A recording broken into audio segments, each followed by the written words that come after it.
This episode of Gators Breakdown is brought to you by UFM Underwear. Head to ufmunderwear.com and use promo code BREAKDOWN for $5 off your purchase.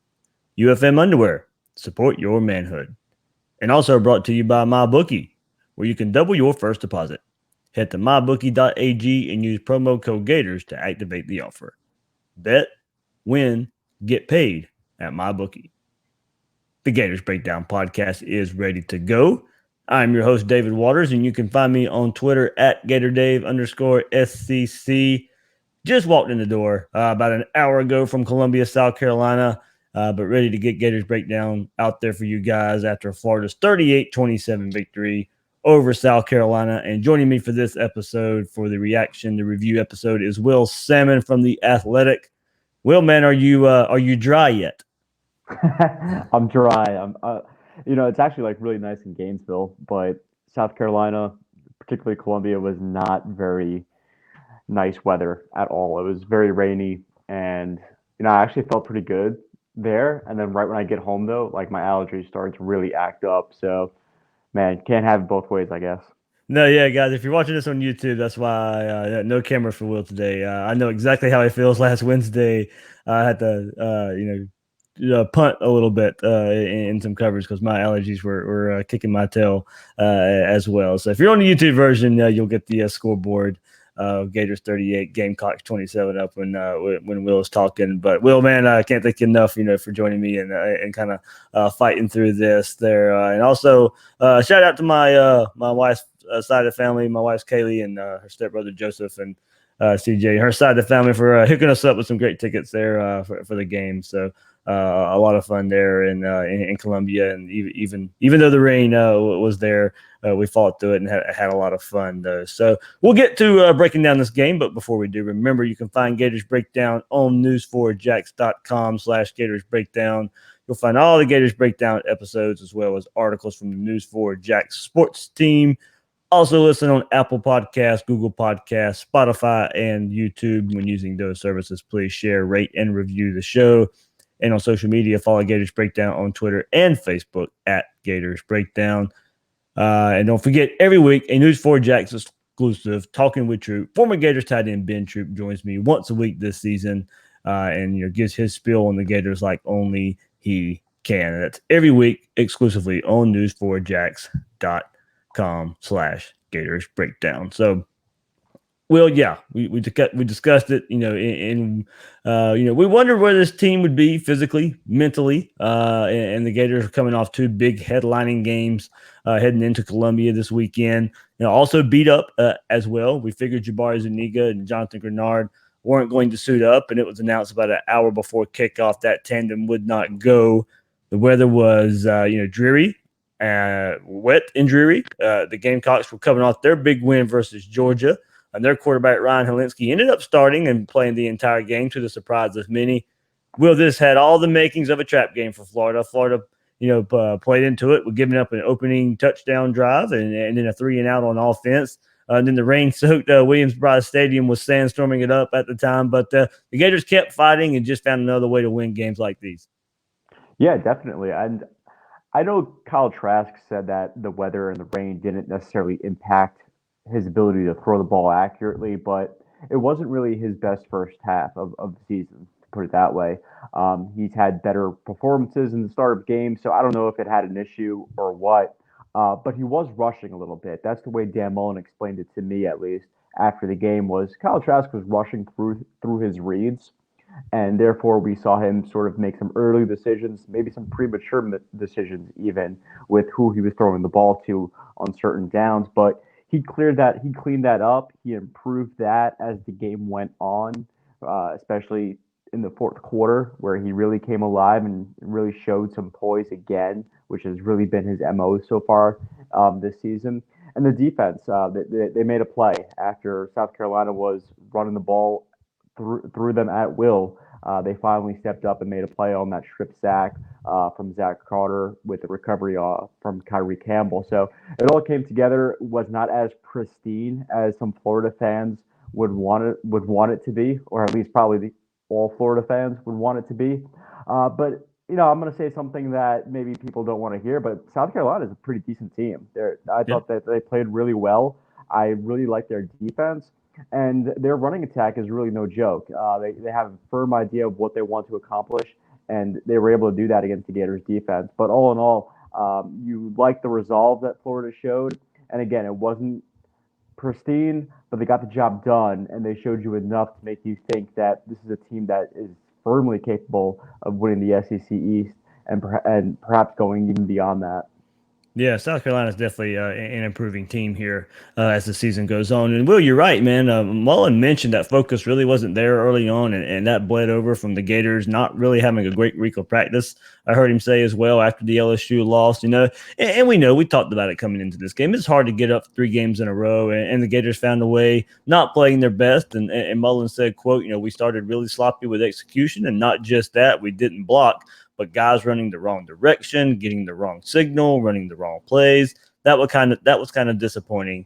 But we felt we had a good plan, and we told the guys just to keep sticking with it. End quote. So you could see that from the first time this season, as you mentioned, Kyle Trask. He had an up and down first 3 quarters, not quite as sharp as we were accustomed to seeing from him, but he really turned it on in the fourth quarter, where he goes 5 of 6 for 64 yards and 3 touchdowns in the final frame. There could be many reasons for the slow start. The teams are starting to get more film on Trask, having to get up to play another road game, the rain. Honestly, just sometimes you're just going to have a performance like that as well. So, any of that or all of that could have played a part. But when he needed to show up and start producing, he made some big plays, Will. Yeah, I mean, I really think he was rushing. I do. I think that's probably. I don't know. I don't know if South Carolina was really doing anything all that differently against him to make him do that because he did have time on a couple of those Yeah. throws. I remember distinctively on one throw where he tried to float it to Van Jefferson. He had Kyle Pitts open, never really saw him, and there wasn't really a whole lot of pressure. And yet he still ended up throwing off his back foot and just a throw that he probably regretted right away just because there was coverage there and there were other options. But again, we saw a significant improvement in the fourth quarter where on that drive leading to that go-ahead touchdown for Florida, not only did he have that scramble on the third down, but he also made that play happen on fourth down where he ends up finding Pitts after a play that actually took, and I counted 5 full seconds Mm. from the snap of the ball to the time that Pitts was able to catch it, and that's because South Carolina showed a blitz. They looked as if they were going to blitz 5 guys or rush 5 guys, but then they backed off. And so it was a little bit of a different look that Kyle Trask had to sort of um, understand in his brain and readjust his clock for how much time he actually had and kind of scrambled, made a play, found Pitts, hit him, and that was all credit to him extending that play. And I thought that showed again a great example of the poise that he has under pressure, which is pretty cool to see because this is a guy again with not a whole lot of experience making these sort of plays. At least not a whole lot of game experience, I should say, making these plays. So yeah, he didn't have his best first 3 quarters of the season, but that fourth quarter that was impressive. I don't want to say it was the best that we've seen him, but it was pretty up there as far as performances go. He played really well in that fourth quarter. Yeah, I'll go back to that drive of the game. I think we can label that drive of the game, that drive, the drive of the game there because the Gators couldn't waste it. It was a drive that started near midfield, 13:29 left in the game. Florida's down 20-17. The Gators go 52 yards on 7 plays, and the rain was really coming down at this point in the game. The first 5 plays on that drive were runs. P. Ryan 9 yards, P. Ryan 2, Swain 1 yard, P. Ryan 1 yard. And then Trask was also, a 5 yard run on that third down to set up a 4th and 3. And as you said, Trask leaves the pocket, kept the play alive, finds Kyle Pitt on the run for a 9 yard gain to keep the drive alive. And man, then the next play, the throw to Freddie Swain, open on a diving catch in the end zone, and the Gators take over that. I mean, take over kind of over after that. I mean, nice adjustment by Trask and Swain there to get that completed in the end zone, and really nice catch by Swain. They're diving there. So, next drive, of course, the defense is on the field. Zach Carter sacked fumble of Ryan Helinski, and the Gators start again in great field position. And that drive ends with South Carolina fans throwing wet towels on the field as Trask finds Kyle Pitts open in the end zone as Josh Hammond gets away with a block of a defender there, and the Gators take an 11-point lead, 31-20. Then Trask gets his third touchdown of the fourth quarter and fourth of the game on the tunnel screen to Grimes, and that essentially sealed the game with a 38-20 score at that point. So Gators were fortunate with field position and perhaps some calls from the officials there. But Will, what good teams do is when they have opportunities to take advantage, they take advantage, and that's absolutely what the Gators did in the fourth quarter. Yeah, definitely. I think you could kind of point to that fumble on the strip sack as really finally Florida not making necessarily a complete adjustment, but actually cashing in on something that they've been trying to do against those draw plays. Because it wasn't that Helinski was just dropping back to pass on that play; he was actually looking for a handoff on another draw, and the draws were killing, absolutely crushing Florida the whole Mm-hmm. game. And Todd Grantham calls a corner blitz, which was pretty effective if you watch the game against South Carolina with Yeah. C.J. Henderson. And he has a good knack for using his speed and getting to the quarterback on these plays. And it was working throughout, but it really worked on this play because he's coming off that blitz from as a corner, and that prevents Helinski from actually going with the draw because the running back is completely covered by Henderson on that. So he has to hold on to the ball, and by then the pressure up the middle is right in his face with Zach Carter. So that's a key adjustment I thought, or at least a key play where they finally were able to kind of stop that draw from happening because that completely burned them. And I know people want to kind of question the run defense, and rightfully so. It wasn't a great performance preventing long runs. I think South Carolina had at least 5 or 6 runs of at least 14 yards or more, and that's too many. Even with a good running team like South Carolina, which is I think they're number 2 in yards per carry in the SEC behind just Georgia after this game. And by the way, that's versus Florida, Georgia, and Alabama. That's Mm-hmm. statistic for South Carolina, which goes to show you that they're pretty good at running the ball.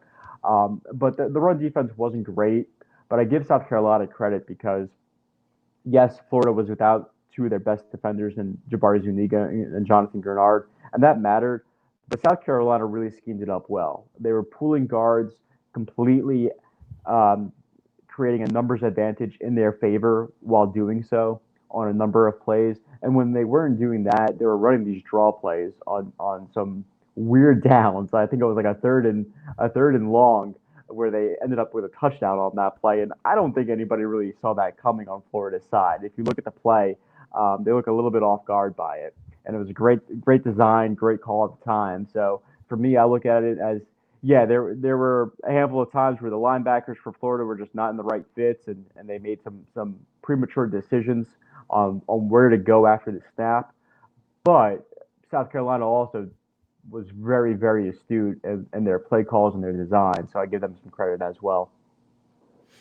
Yeah, to finish up on Kyle Trask and what he was able to do, the first Gator since Tim Tebow to throw for 4 touchdown passes in a road game. And Trask is the first Gator with 3+ touchdown passes in consecutive SEC games since 2001. So it's been forever since he's the first Gator with 3+ touchdown passes in consecutive SEC games since 2001. So Rex Grossman for you there, folks. Before if you want to go back by names. So, Will, let's stay with the passing game, and many fans finally got to see what they've been waiting on, and wide receiver Jacob Copeland makes his long-awaited big game appearance. His best game since he's lined up in a Gators uniform. Best game of his career so far, with 3 catches for 89 yards and a strong go up and get it catch or run for a touchdown. Targeted 3 times, caught all 3, became the 8th Gator to eclipse 150 receiving yards this season, marking the first time since 1992 Florida had 8 different players with 150+ receiving yards. Also, he and Trevon Grimes become the 5th and 6th different Gators with multiple touchdown receptions this season. Will, with an inconsistent run game, it's good for the Gators that Copeland has shown the potential here to maybe become another reliable receiver in this deep, deep, deep receiver core. Definitely. What isn't shown, I think, on like a lot of TV replays because I rewatched the game this morning before I left my hotel, is the route that Copeland ran on that touchdown because that was pretty impressive. I think he faked to the outside and then he slipped inside and created a lot of separation between him and the defender that allowed that path for that ball to be delivered. And then he goes up and makes a great catch. But lost in that great catch is just the route that he ran to get open initially in the first place, which points to the reason why he was on the field. And that's because, according to Dan Mullen, his improvement over the last couple of weeks in practice was the real reason why we saw an uptick in his usage and targets thrown at him. He's learning why he needs to be more exact in routes, learning the playbook a lot more. And that matters for Copeland and his overall growth because next year he's a guy that this team is definitely going to need. But even in this year, right? Because like you mentioned, the run game hasn't been all that great. I think it's improving, and I'm sure we'll probably talk about that a little bit later on. But they've had to have some creative ways to get it off and going. And in the middle of that, the passing game has really been the focal point. And Florida has utilized 4 and 5 wide receiver sets really effectively. And they've been able to be that good because, one, obviously the guys are really talented. But secondly, when you have that many guys on the field, five wide receivers, there's going to be a mismatch somewhere, probably a couple of them. And with Florida having what now 6, 7 guys that teams have to prepare for because all these guys have a decent amount of catches between them. It's not just one guy who leads this team drastically in targets. Copeland becomes another guy that you have to prepare for if he is going to take his game to the next level and be relied on and continue to improve his knowledge of the playbook. And so that matters this year and not just next year. So it was good to see because he is that guy that's going to be counted on. But yeah, he adds just another name to that long list of wide receivers that Florida can utilize this season.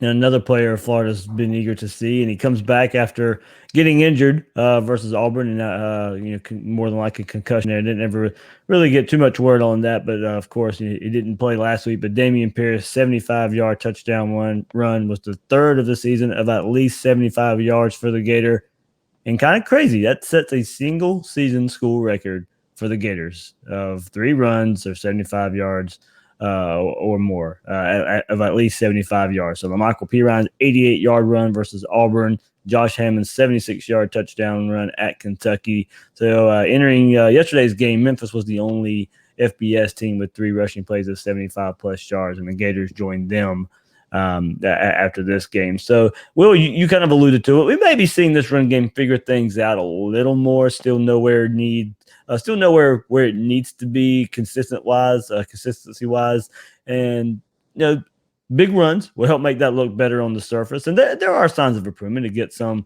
talented defenses in the last few weeks for these Gators. You're seeing Michael Piron run hard as well with the insertion of Garage more into the starting 5 on the offensive line. You're starting to see some more holes open up there. But it's these big runs here that are really noticeable there. So, with this being a single season school record with 3 75-yard at least 75-yard touchdowns. I don't know how many more we can expect here because history says, it's pretty hard for Florida to be doing this, but you see the big play potential of LaMichael Piron a couple weeks ago versus Auburn. Damien Pierce does this as well on his return after missing 1 game.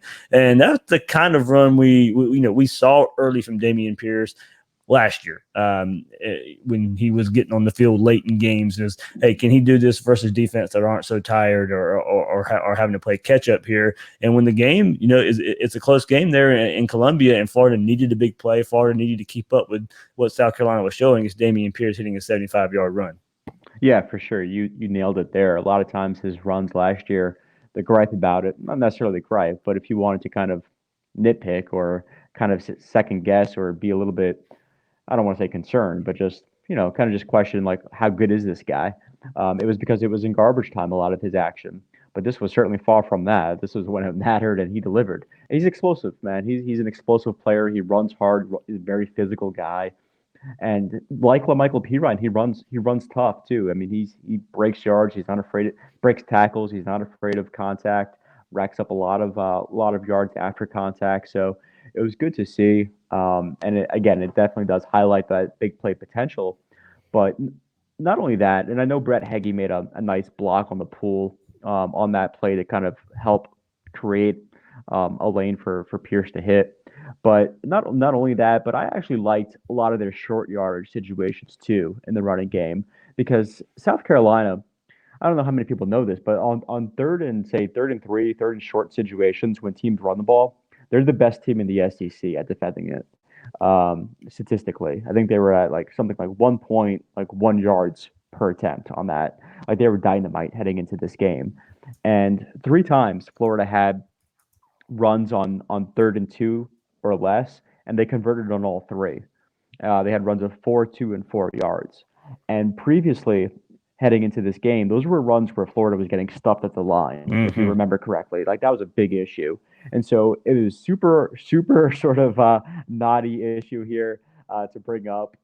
But I think it's a cool thing because if you're looking for growth from this offensive line, those are the things that you wanted to see because, again, that's where they were getting stuffed. And for them to actually have success against a team that is really good at defending that, I thought that it's a small thing, but it shouldn't go overlooked.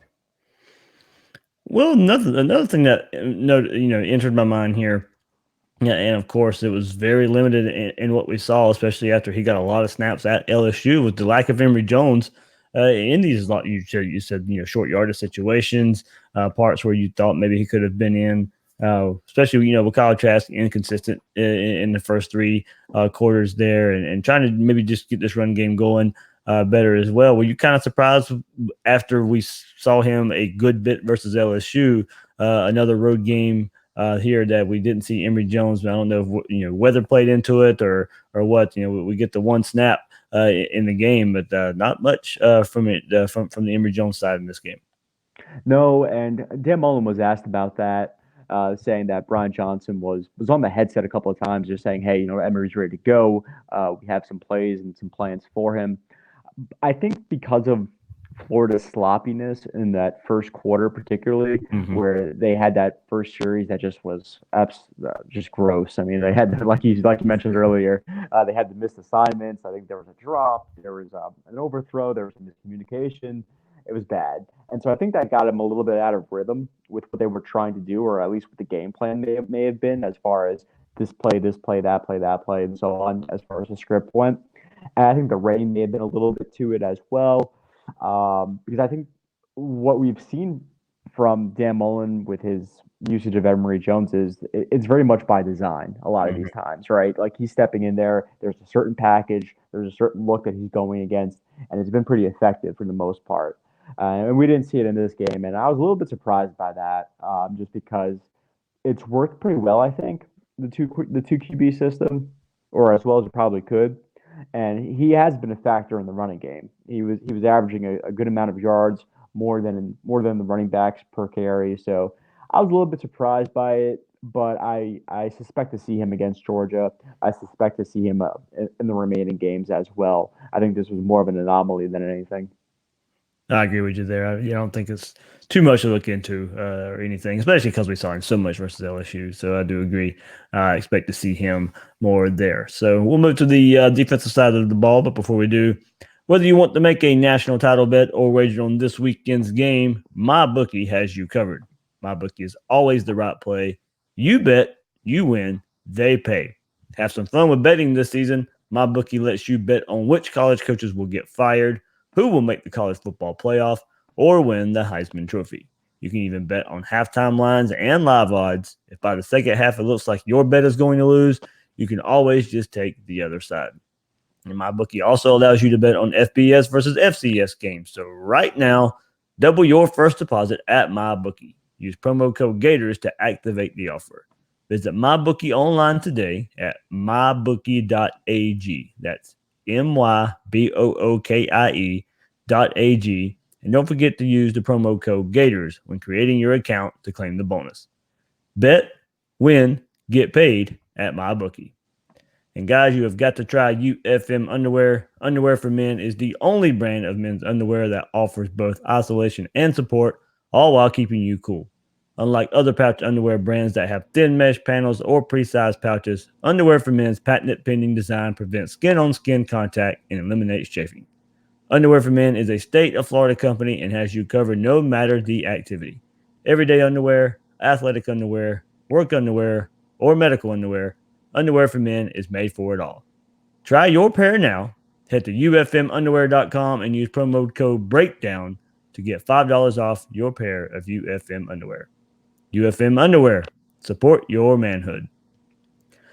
We'll go. So going back to last week in the preview for the South Carolina game, now I singled out David Reese as being the guy that we need to show up for the Gators with South Carolina coming in, a hobbled quarterback if Helency was going to play, or a quarterback that was going to run it more and to carry on a Joyner if he was healthy enough here. But either way, those quarterbacks were going to hand off to the running backs for South Carolina. Plus, Will Muschamp just wanting to run the ball as a preference of his. And this is the type of game that just suits David Reese's style of play. Now, overall, Florida had some trouble stopping the run. We'll get into that. You mentioned it earlier as well. And just gave up too many chunk yards, but David Reese made his presence felt with 13 total tackles, and 7 of those solo.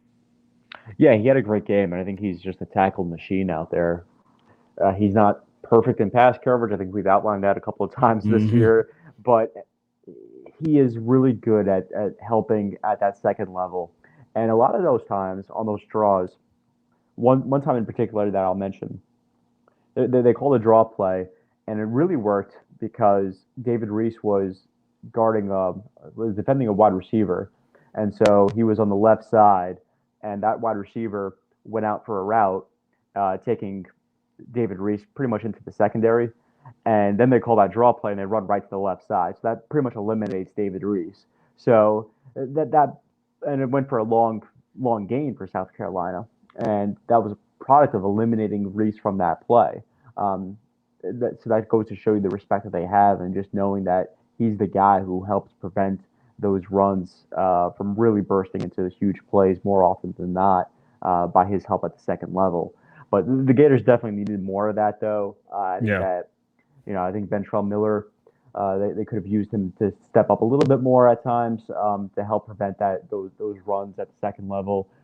Because, again, I mentioned it earlier, but it's worth repeating that South Carolina did a really good job scheming things up, pulling their guards, getting those extra blockers on the side of the ball that they were wanting to run to, and really set them up well. So that they had one-on-one matchups, and their blockers more often than not won those for them, and that created some good chunk plays, like you mentioned, in the run game for South Carolina. Yeah, kind of aggravating because it's kind of been 2 weeks in a row. We've seen where this defensive front's out of position on plays even before the snap, getting to their spots late. That led to some of these South Carolina chunk runs. Now, not all of South Carolina runs were because of that. As you mentioned, South Carolina's offensive line did a good job getting to the second level at times, sealing off linebackers. But this defensive line didn't cause enough disruption, allowing South Carolina to hit too many chunk plays, safeties taking wrong angles, missing tackles this game as well. Other times using you go back earlier in the episode where you said just using draws on third down against this aggressive Gators approach on third down. And then look, they were doing this. South Carolina starting running back Rico Dowdle only had 1 carry for 8 yards as he was injured, but I mean Tavian Feaster comes in and has runs of 36, a 21-yarder for a touchdown, and another 37-yard run. Mon Denson comes in, added carries of 25, 14, and 2 14-yard runs. After doing so well against Auburn a couple weeks ago and stopping the run, this Gators run defense hasn't replicated that success the last 2 weeks versus LSU and South Carolina. South Carolina runs for 238 yards after you remove sack yardage, and Feaster ended his day 25 carries for 175 yards and a touchdown, averaging 7 yards per carry. And everybody's looking at how Florida is defending the run because that's what you're going to get against Georgia in a couple of weeks. So it's kind of really put under a microscope right now because what's coming in 2 weeks for the Gators. Oh, no question about it. Especially when you look at Georgia's offense as a whole, and you say, "Wow, Jake Fromm is coming off his worst game in terms of overall passing yards in his career." And it just looked beleaguered, Georgia's offense, aside from the fact that they still have Swift, and Swift is pretty much as good as he gets. And he is good enough to carry that team on his shoulders, which is what he pretty much did against Kentucky. So, yeah, I'm completely with you. I think it's magnified because of that. But again, we go back to they need Jabari Zuniga and Grenard Hmm. healthy because those guys not only are they pass rushers, they're so much better at maintaining that edge for Florida, and staying there and not giving it up, and that's critical because otherwise you are susceptible to those long runs on the outside, which South Carolina had a lot of success with against the Gators. Yeah, we talked about earlier as well. We talked about the offense earlier, taking advantage of chances when they needed to, taking advantage of opportunities when they were given, and the defense did and didn't in this game. South Carolina took a 17-10 lead in the third quarter after C.J. Henderson dropped an easy interception in the end zone that would have kept South Carolina from scoring there. Very next play, one of those draw plays we mentioned, as Feaster goes for a 21-yard touchdown on 3rd and 11. But later in the game, the Gators defense comes up, and Will, you mentioned it earlier and how big this was. And after not putting a lot of pressure last week on the LSU offense, the Gators turned it around this week. No sacks, no turnovers, and only one tackle for loss last week versus LSU. Fast forward to this week, 3 sacks, one turnover, 7 tackles for loss. That havoc helped create Zach Carter knocking the ball loose on a sack of Ryan Helinski, and the Gators end up recovering that, extending the lead 31-20. And Florida, entered the day ranked second nationally in takeaways, and Kyrie Campbell's fumble recovery from that Zachary Carter sack forced fumble gives the Gators 18 on the season. And the Gators had 3 sacks versus South Carolina, giving them 29 on the season. Took them 12 games last year to eclipse that total. So a week after not seeing a lot of havoc, Will, we got to see more, and of course that havoc creates turnovers. The first drive for South Carolina, they were able to move the ball, and they weren't really seeing a pass rush whatsoever from Hmm. Florida, I thought. And so I thought it was a good adjustment from Todd Grantham to, okay, say to himself, let me see what this defensive front that I'm putting out there in place of Grenard and Zuniga, let's see what they're capable of. Let's see if they can get a rush on their own, see if they could take all, South Carolina's offensive line. Because we've seen the Gators be able to do that against teams, and just have a pass rush that's effective without blitzing. It was pretty clear early on that that wasn't going to be the case after that first drive. Helinski had time, hit some guys in soft coverage in that zone, and they were moving the ball. Ended up obviously with a touchdown there.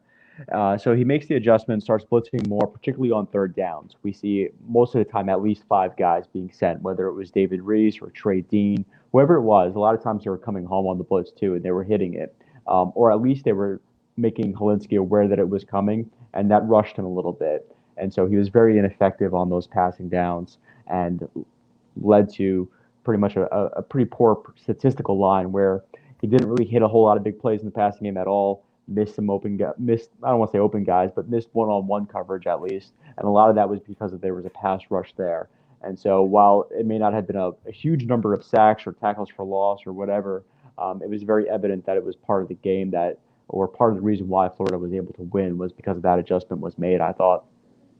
Absolutely, and another thing I think we have to look at here, and kind of definitely one thing I made sure to point out last week because I thought he would really be able to help the South Carolina offense because of the issues they would have at the quarterback position, and that was Brian Edwards, their do it all playmaker, wide receiver, and hey, look, the Gators did a good job limiting him here. Their best, South Carolina's best offensive weapon. He had a solid stat line, of course. 7 catches, 78 yards, 41 of that were on the opening drive flea flicker that he caught. But he didn't have that game breaker type of play that we would have kept South Carolina in this game toward the end. I need to go back and watch the defensive backs and wide receiver interaction here. And yes, South Carolina had some guys a couple of steps that were open by a couple of steps in the first half that Helinski overshot. But there were a couple of times you can credit the UFDBs for throwing the timing off at the line of scrimmage. But Brian Edwards is a player that can change the game with big plays, and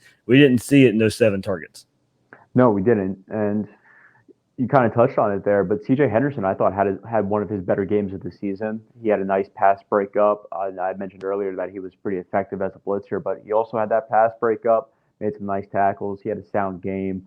Amari Burney had a breakup on a one-on-one deep ball down the field late in the game, and so yeah, Florida they made plays when it mattered defensively, and they took advantage, I think, of what South Carolina's weakness is offensively, and that's throwing the ball. I don't think Kalinsky has impressed that way, and Florida was able to kind of take advantage there. So Florida did do a good job of not having Edwards, their playmaker on offense, hurt them in a significant way. And I think they also did that defensively too, to kind of segue a little bit back to the offensive line because Kinlaw Hmm. was their guy defensively on that defensive line, and I thought they did a pretty decent job of double teaming him when they had to, and not making him completely change the game. I think he still had. He had plays where he affected the game. Don't get me wrong. I think he ended up with a few tackles. I believe it was him who had his hands up on that interception from Trask that made him throw the ball a little bit higher than he would have wanted to. But all in all, it wasn't as if like he completely wrecked the game like Auburn's defensive lineman did a few weeks prior. So, I think that Florida did do a good job of not letting certain guys beat them completely. Yeah, and that was I'm glad you brought that up too because I tweeted that Friday I think on the way up to Columbia. That was going to be one of the bigger matchup problems for Florida. And you're right that yeah he made plays, but didn't make the Derek Brown type of plays that we saw Auburn a couple weeks ago there. So yeah, I'm glad you brought that up too because also we mentioned Kyle Trask and what he was able to do in the fourth quarter, and a lot of that was because he had time to throw, and some of those were plays he kind of maybe even had to extend, but those were just not necessarily because the offensive line wasn't blocking, but he just needed to move in the pocket. So a lot of those, a lot of the fourth quarter can also come down to because Kyle Trask had a lot of time to throw. Yeah, and then that's where I think the conversation kind of goes to, well, what is this team capable of at this point, right? Because we could say to ourselves, we could ask ourselves, have the Gators peaked yet this late into the season? I mean, they have a great record. They're going into this Georgia game. Everything is pretty much on the line from this point on. And I can't say that this team has peaked because the offensive line is, I think, just now starting to show signs of improvement.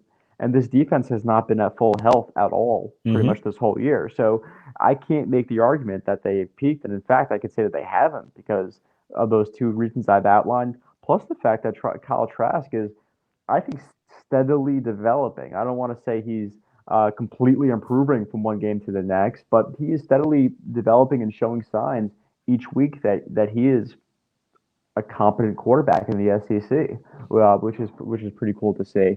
So yeah, I think that you're showing some optimistic signs for Florida, where yeah they have a pretty nice record at 7-1, and they're in control of their own destiny, exactly where they want to be heading into November. And at the same time, you can make the argument that yeah, you can kind of convince yourself that more is to come from this team. Yeah, I like that too, and it will be interesting to see how this Georgia game plays out too, because of the bye week. Georgia will have kind of 2 weeks now to prepare for what they've seen. Kyle Trask these last 5-6 games here that he's had to play and start these games. So they'll have 2 weeks to prepare to see what Kyle Trask does so good and what he doesn't do so good, and see if they can unearth something there in stopping Kyle Trask. Then, as you said, they couldn't come at a better time for what Florida needs to do on defense and get healthy. Of course, we'll see, and the rush, the as we just talked about, the defensive rushing.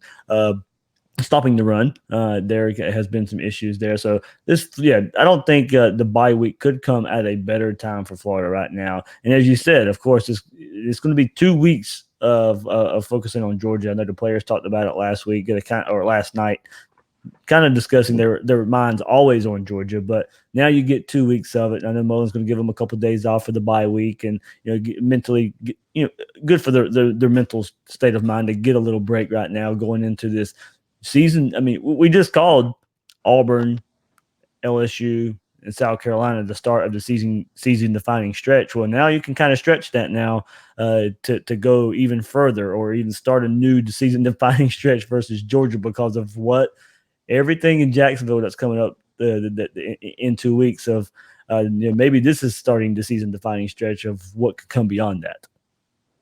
And then if Florida beats Georgia, it's like they can't afford to slip up then Yeah, either. You know what yeah, I mean? So it's and like then every it's single like game. what yeah, and it's like what Dan Mullen says. Once you keep winning games, it's the next game that's always bigger.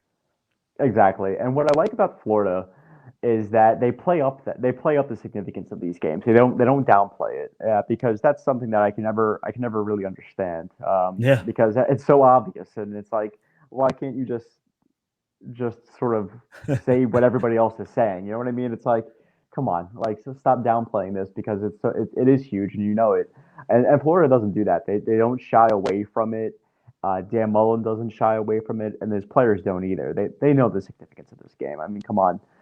So that's always been good to kind of hear because you want to hear that and understand that they're seeing exactly what you're seeing. They know what's at stake, and I think that helps fans kind of understand exactly what the players are thinking as they head into these games because there's no question that they grasp what's going on here. And the other part that I want to mention is you mentioned the idea that Georgia's getting 2 weeks to prepare for Kyle Trask and what Florida's been doing offensively without Felipe Franks this season, and in doing so successfully, I may add. Also, I mean, Florida's coaching staff is getting 2 weeks, and what we've seen this year has been confirmation that you give them time to prepare for a quality opponent, their team is going to be ready. And so, giving them 2 weeks to prepare for Georgia with so much at stake, that has me pretty excited to see what they're going to come out with on both sides of the ball for what still is a very good Georgia team. Absolutely. Well, let's get into some tweets here before we wrap up this episode, of course. And this is coming from at Ellington Jones here. He says it was the fourth quarter performance versus South Carolina last year that triggered the Gators' resurgence, hoping for the same this year. And I know a lot of Gator fans pointed out, just how this team plays late in games, how this team plays in the fourth quarter of games. And I mean, look, yeah, under Dan Mullen, it has been something to behold here. And this was the win over South Carolina. And Florida sent this out here. It's the sixth time in Mullen's tenure that Florida trailed in the fourth quarter and won the game. Trailed 19-14 to LSU last year with 11-14 remaining. You win that game. Trailed Vanderbilt 21-20 going into the fourth quarter. There, you win that game 37-27. Trailed South Carolina 31-17 last year with 13:43 remaining. You win 38-35. Trailed Miami at the first game of this season 20-17 with 9:48 remaining. Florida wins 24-20.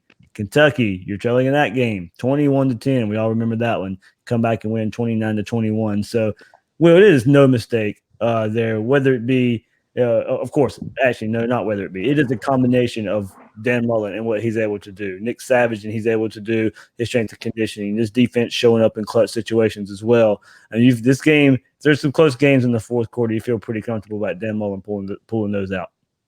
Yeah, it creates belief, and it creates belief in the players. Most importantly for Florida, because they go into these fourth quarters if they have if they have a realistic shot, whether that's one score, two scores, 10 points, 14 points, whatever, they probably think that they're going to win that game, and that's something that really shouldn't be discounted whatsoever because there's a lot of times in college football where that's the opposite for these guys. I mean, we're talking about young guys, and it's easy to put their heads down and then sort of just say, okay, that's it, game's over. But there's a lot of resolve to this Gators team. There's a lot of resiliency to them, and it's going to serve them well going forward when these games continue to start to matter at the highest amount of significance.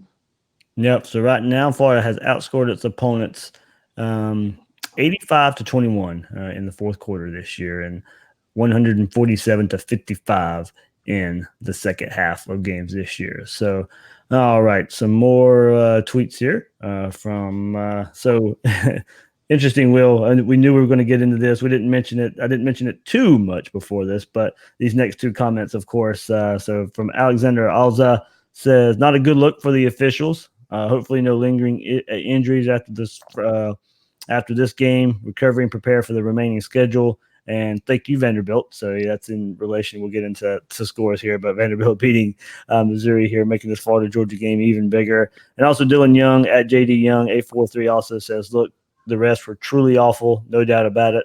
I'm super proud of the guys for getting the win in the rain and cold. Love seeing Copeland getting so much time. I was surprised to see so little of Emory, though. All in all, good win. Can't wait for Georgia. Yeah, we mentioned, this had the potential to be a trap game. Florida goes and wins in back-to-back or the second road game of their back-to-back road games here. But, yeah, well, of course, the officials, of course, from the South Carolina side, Big to do there. I don't think some calls didn't go Florida's way in the first half, and maybe the ones for South Carolina hurt a bit more. But these officials, man, there's some bad officiating out there. Yeah, there sure is. Definitely a lot of action for at SEC officiating on Twitter, Yeah. um, for sure. But yeah, I mean, yeah, Florida was on the wrong side of it early on in the game. I think South Carolina got like a 4 yard on a third down. Uh, they gave the officials basically gave them an additional yard for South Carolina while they were measuring the play to kind of give them that first down. So Florida was on the wrong side of it at first, but then obviously, I mean, there were a couple of plays that were pretty egregious from the officiating. The Hammond block, you could even make the argument that Cleveland may have been holding on Pierce's run. There were so many. Will Muschamp was definitely fed up. I can tell you that much by the end of it. Absolutely, he definitely was not happy here. And all right, let's take a look around for other scores. What happened in the SEC, and of course, of course, we'll start. FSU and Miami both go down. Not a good look. Florida State loses to Wake Forest 22-20. Miami really bad loss to Georgia Tech 28-21. So Florida's opening game opponent not really living off their close game loss to Florida. And there was not able to build on that performance. And then FSU, of course, the season ender for Florida, just keeps struggling. And that last drive where they just fumbled the ball all over the place, couldn't get anything going on a maybe last miracle drive there. Gator fans are pretty happy. Their two in-state rivals go down. Brutal, really bad losses. Yeah, I mean that's it. Just goes to show you one with the FSU situation. It's just a good reminder that it's not easy to kind of go into a program and all of a sudden make it a contender again. We've seen that across the country. FSU is one example. Tennessee is another from that Yeah. 2017 sort of coaching change situations. And then Miami. I mean that's both those teams. There's just a litany of issues, particularly on offense, where they just I don't I don't like what either team is doing really on either side of the ball. It's been ugly. Yeah, okay. We'll move to the SEC here. Auburn blows out Arkansas after a bye week after they lose to Florida. It's a 51-10 Auburn over Arkansas. Of course, Florida's 38-27 victory over South Carolina. LSU with a little bit of a slower start than last week. Mississippi State hung tough with them. First quarter and a half or so, but LSU ends up winning 36-13 in Starkville. The upset in the SEC of the week was Vanderbilt 21. Missouri 14 up in Nashville there. So big upset in there. As I said, that really just kind of ramps up Florida, Georgia in a couple of weeks. And then Georgia struggles, goes scoreless in the first half, 21. They end up winning 21-0 over Kentucky. Just an ugly win, ugly weather, but Georgia definitely with Jake Fromm, as Will said earlier, just not really getting it going. Jake Fromm, 35 yards passing there. DeAndre Swift kind of saves him with 179 yards rushing. And then the nightcap, two late games in the SEC. Texas A&M beats Ole Miss 24-17. And then Tua gets hurt. Was probably out a couple weeks. But Alabama beats Tennessee 35-13. And of course, we'll have to look at the SEC standings now. Florida 4-1 in the SEC with a lead, kind of I guess right now, just because they've played more games here. But Florida 4-1 in conference, Georgia 3-1, Missouri 2-1 here, and then so that's your top three teams in the SEC East, and then it goes South Carolina, Tennessee, Vanderbilt, Kentucky, and in the West. Alabama at 4-0 in the conference, LSU 3-0 in the conference, Auburn at 3-1 in the conference with their loss to Florida. So, will anything catch your eye besides Georgia and Kentucky in the SEC? Well, the Missouri loss is pretty significant too. That's a huge win for Derek Mason, but Yeah. it's equally important for Florida's chances of winning the SEC East because I figure that game was going to be a tough one in Missouri late November, and maybe I'm kind of overselling it at this point. I still think it's going to be a little bit more difficult than say Vanderbilt Mm-hmm. after the Georgia game, and maybe just as difficult as that South Carolina game was for Florida to win just yesterday. But yeah, I mean it's what getting toward the end of October here. Week 8 just ended, and we could say Florida is the best team in the SEC East right now. That's pretty significant. Yeah, a lot of people didn't think when the season started going into Florida, Georgia, that most people would probably be picking Florida or Florida would be the better team heading in to the big game in Jacksonville. So, Will, of course, you released your article on the Athletic yesterday, giving a detailed look at Florida's win over South Carolina. What else you got coming up in the next couple of days? Yeah, we have the exit survey, which I usually post Sundays following a game. This week I'll have Zach Alberverdi on with me for that. So looked at kind of a deep dive into what happened and what we could kind of focus our attention on heading into the Georgia matchup. We'll definitely pick apart the matchups within that game throughout the week. Maybe delve a little bit into recruiting now that we have an idle week to kind of Mm-hmm. go, look at a couple of different focuses. So a lot on deck at the Athletic. Absolutely. Are you ready for the bye week? Are you ready for the bye week, Will? Yeah, once I can hopefully get healthy and get over my allergies. I feel But you. I yeah, feel you. I'll be in New York toward the end of the week, kind of see some family, so that should be Okay. fun. But it's coming at a good time for sure. Absolutely, absolutely. I think we're all a little. I think we all need a little refresher right now. So, all right, we'll get better, man, with your allergies. Safe travels up to New York. That's Will Sammon. You can find him on Twitter at Will Sammon and his work at The Athletic. I'm the host of Gators Breakdown, David Waters. You can find me on Twitter at GatorDave_SCC. Guys and girls out there, thanks for listening to this episode of Gators Breakdown.